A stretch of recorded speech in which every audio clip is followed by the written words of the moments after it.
Franco Harris. How are you, Franco? Hello, Rich. I'm doing well. Thank you. You bet. Thanks for joining, and congratulations on being named to this Super Bowl 50 Golden Team as voted by the Hall of Fame Board of Selectors. Did you even know something was in the works like that, Franco? No, I did not, and so that was quite a surprise and unexpected, but pretty awesome when you think about all the players and just how great just so many of these players are to be starting part of that starting 22. I mean, that's pretty awesome. Really, really is. Franco Harris joining me here on the Rich Eisen Show. What's your favorite Super Bowl memory, Franco, if you had to choose one? Oh, wow. I guess I had to choose one. It would be that touchdown against Dallas in Super Bowl 13. Why is that your favorite? Just because of the moment. We're playing a tough Dallas team, and I, they had the best defense in the league, and then there's this moment when Tommy Henderson is John to Bradshaw, and I go over there and have some word with Henderson, and right after that they gave me the ball. And they gave you the ball, and then what happened with that? And then that was an incredible touchdown, a big touchdown. So, that moment just encompasses so much where you have a Cowboy here, John, at our quarterback, and then getting involved in that, and then Terry calling my number, and then getting that 22-yard touchdown. It was just one of those moments, you know what I mean, that where everything came together, and it just sums it up. And it just kind of sums up what type of team we have, and how we stick with each other, and how on those big moments we find a way to make a play happen. And it's interesting, Franco, just looking at the footage of it as we were doing, as you were recounting it for the radio audience and for your benefit. That's what we were looking at. Oh, okay. It's remarkable. Now Super Bowl 50 halftime shows. We're gonna have the whole week coming up that and Super Bowl opening night. Hey, Rick, think about this. I played in the Super Bowl when it was single digit. That's true. Just one. Man, I'm just like, I'm like saying, oh my gosh, we played with a single digit. And now in Super Bowl 50, what was it like in terms of the spectacle then? Was it as big as it is now? Really? Nowhere near. And like, I have to admit, being a player, we were just kind of isolated from that stuff anyway. But when I understand, nowhere near. And I've been going to Super Bowls for quite a few years now, and even going back then, it's nothing like it is today. But I have to admit, when I was playing, as I said, we didn't know what was going on out, with all the events and stuff. And so a few years after I retired, I said, you know what, I'm going to go to a Super Bowl. And I went to a Super Bowl, I'm thinking probably close to, late 80s, maybe 1990, somewhere around there. And I went to a Super Bowl, and it was like, wow. So all this kind of stuff goes on outside the game. I didn't know they had all these parties, all these events, and all that kind of stuff. And then through the years, it just kept getting bigger and bigger and bigger.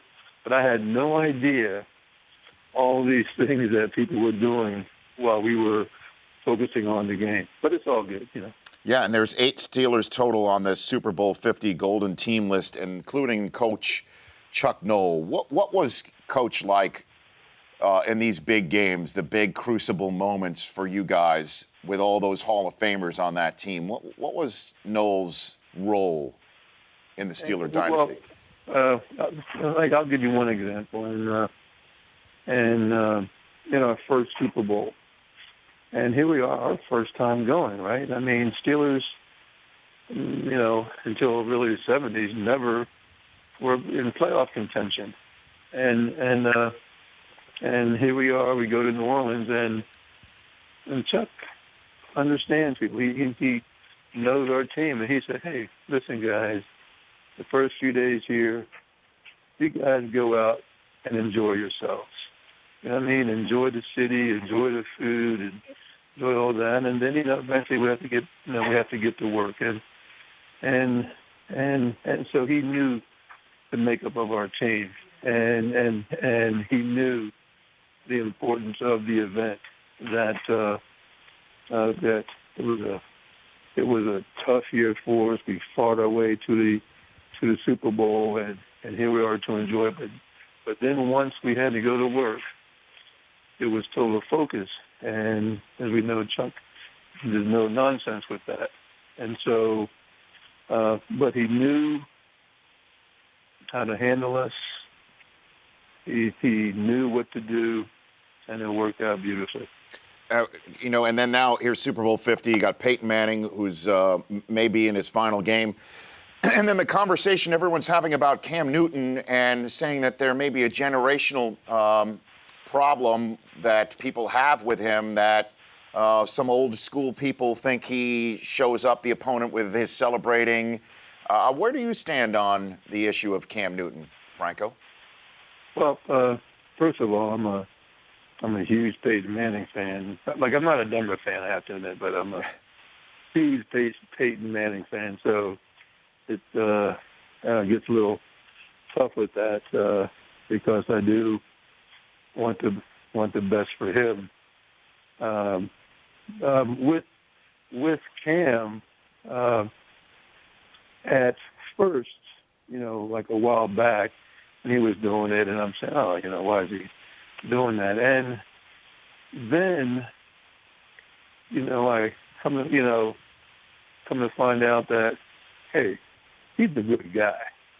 You know what I mean? Mm-hmm.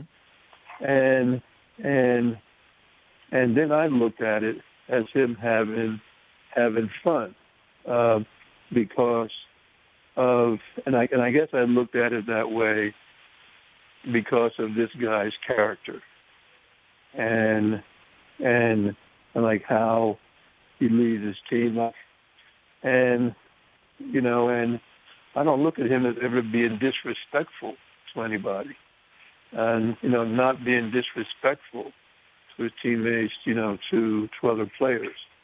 But at that moment, he's enjoying that moment and enjoying the game, but not out of disrespect to football, to the league, and to the players. And it's interesting, Franco, and you're the perfect person to bring this up to. We talk about how Cam, nobody's ever he even said, we've never seen anybody like him before. He even said that. And part of that is his accolades and what he's been able to do on the field. But his size, the only guy I could think of who's so much huger at the position than others that I've seen with my own two eyes is Mel Blount, who whenever I see in Canton, I can't. He was bigger than Bruce Smith when he stood next to him when I saw him. Yeah, and he is a good size for a quarterback, but every now and then you get good size quarterbacks, and when you say you never saw anyone like him, I mean when I look at Big Ben, but even our quarterback, Bradshaw, I mean that guy was tough to bring down, and ran at times when he had to run. So I think history will play out to see if there's never been a quarterback like him before. So and I don't go by the size and all that kind of stuff. It really comes down to what do you accomplish, what do you achieve, and now Cam has the opportunity to take that statement and turn it into a Super Bowl win. And if he takes that and turns it into a Super Bowl win and then goes on to have that type of career, then to me that statement means something. Right now, the statement doesn't mean anything to me. Franco, I appreciate you taking the time. I saw you. I didn't think I'd have you on the show so quickly after I saw you in the NFL Network driveway a couple of Saturdays ago. Right. After you were done with the roundtable discussion that's going to air in February, celebrating Jim Brown's 80th birthday with all the other greats that were. What was that like for you, Franco, to be surrounded by all your contemporaries and peers with gold jackets? Oh, I'll tell you what, that was an awesome experience, and especially being there with Jim Brown, and being able to celebrate his career, celebrate his history, and to be part of celebrating his 80th birthday. It was great. We had a chance to have dinner a couple nights, 2 nights while I was there. We had dinner both nights. And so just wonderful experience, wonderful memories once again. And just to have an opportunity like that is... Franco, thanks again for calling in. Congrats on being in the Super Bowl 50 Golden Team, and we'll see you up in San Francisco, hopefully. We'll see you in San Fran. You got it. Thanks. You got it. There's Franco Harris, Hall of Famer. The Rich Eisen Show, weekdays at noon Eastern. On Audience.